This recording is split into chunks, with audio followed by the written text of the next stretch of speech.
ഈ ഭൂമിയിലെ അല്ലാഹുവിന്റെ ആദ്യത്തെ ഭവനം കഅബ, വിശ്വാസികളുടെ ഹൃദയങ്ങളുടെ കേന്ദ്രം.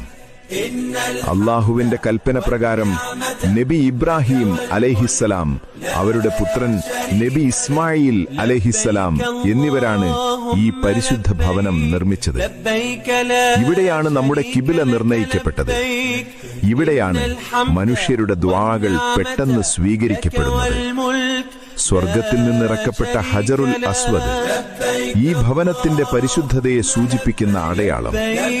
കാലങ്ങൾ കടന്നുപോയാലും ഈ ഭവനത്തിന്റെ മഹത്വം ഒരിക്കലും കുറഞ്ഞിട്ടില്ല.